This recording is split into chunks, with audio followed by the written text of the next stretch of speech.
सनातन हिंदू धर्म के अखाड़े के बारे में जानेंगे। कुंभ या अर्ध कुंभ में साधु संतों के कुल 13 अखाड़े द्वारा भाग लिया जाता है। इन अखाड़े के प्राचीन काल से ही स्नान पर्व की परंपरा चली आ रही है। इन अखाड़े के नाम है। वर्तमान समय में इन अखाड़ों को संख्या बढ़ गई है। सभी अखाड़ों में प्रमुख आचार्य श्री महामंडलेश्वर होते हैं, जिनकी शिक्षा और देखरेख में सभी कार्य होते हैं। शैव संप्रदाय के 7 अखाड़े हैं, जिनके नाम है श्री पंचायती अखाड़ा महानिर्वाणी, श्री पंच अटल अखाड़ा, श्री पंचायती अखाड़ा निरंजनी, श्री तपोनिधि आनंद अखाड़ा पंचायती, श्री पंचदशनाम जूना अखाड़ा, श्री पंचदशनाम आह्वान अखाड़ा, श्री पंचदशनाम पंच अग्नि अखाड़ा। वैष्णव संप्रदाय के 3 अखाड़े हैं, निर्मोही, दिगंबर, निर्वाणी। उदासीन संप्रदाय के 3 अखाड़े हैं, बड़ा उदासीन, नया उदासीन और निर्मल अखाड़ा। अखाड़ा साधुओं को वह दल है जो शस्त्र विद्या में भी पारंगत रहता है। अखाड़ा प्राचीन काल में भारत के साधु संतों को एक ऐसा समूह होता था जो संकट के समय में राजधर्म के विरुद्ध परिस्थितियों में राष्ट्र रक्षा और धर्म रक्षा के लिए कार्य करता था। इस प्रकार के संकट से राष्ट्र और धर्म दोनों की रक्षा के लिए अखाड़े के साधु अपनी अस्त्र विद्या का उपयोग भी किया करते थे।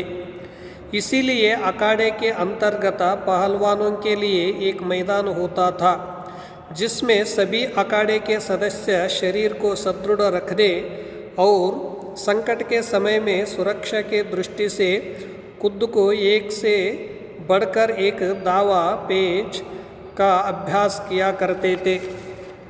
साथ ही अस्त्र विद्या भी सीखते थे। वर्तमान समय में भी अखाड़े होते हैं जो आज भी राष्ट्र को संकट में आने पर ज्ञान आदि से लोगों को सही राह पर लाने के लिए तत्पर रहते हैं। भारत के सबसे विशाल मेला कुंभ में ये अखाड़े पूरी तन्मयता से आज भी सम्मिलित होते हैं और शाही स्नान किया करते हैं। भारतीय सनातन धर्म के वर्तमान स्वरूप की नींव आदिगुरु शंकराचार्य ने रखी थी। शंकर का जन्म 5वीं शताब्दी ईसा पूर्व के में हुआ था, जब भारतीय जनमानस की दशा और दिशा बहुत बेहतर नहीं थी। भारत की धन संपदा से खींचे तमाम आक्रमणकारी यहाँ आ रहे थे।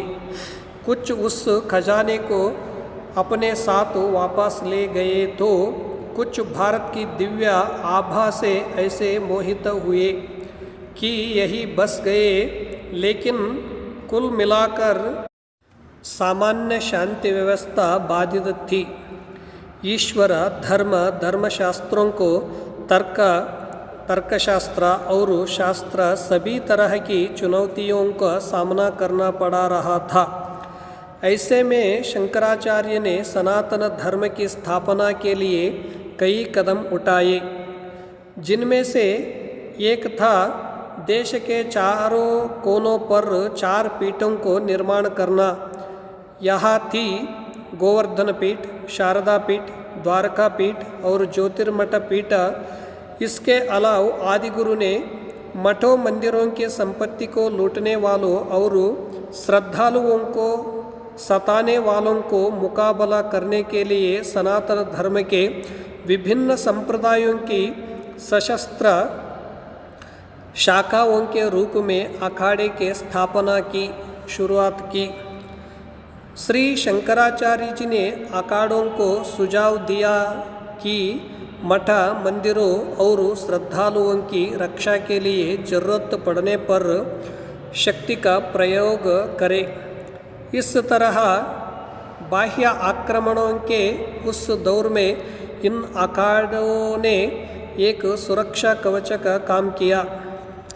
कई बार स्थानीय राजा महाराज विदेशी आक्रमण की स्थिति में नागा योद्धा साधुओं को सहयोग लिया करते थे। इतिहास में ऐसे कई गौरवपूर्ण योद्धाओं को वर्णन मिलता है जिनमें 40,000 से ज़्यादा नागा योद्धाओं ने हिस्सा लिया। अहमद शाह अब्दाली द्वारा मथुरा वृंदावन के बाद गोकुल पर आक्रमण के समय नागा साधुओं ने उसकी सेना का मुकाबला करके गोकुल की रक्षा की। नागा साधु बनने की प्रक्रिया कठिन तथा लंबी होती है। नागा साधुओं के पंथ में शामिल होने की प्रक्रिया में लगभग 4 साल लगते हैं।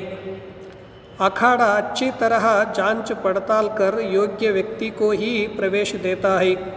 पहले उसे लंबे समय तक ब्रह्मचारी के रूप में रहना होता है, फिर उसे महापुरुष तथा फिर अवधूत बनाया जाता है। अंतिम प्रक्रिया महाकुंभ के दौरान होती है, जिसमें उसका स्वयं का और परिवार का 17 पिंडदान करने के बाद नागा बनाया जाता है।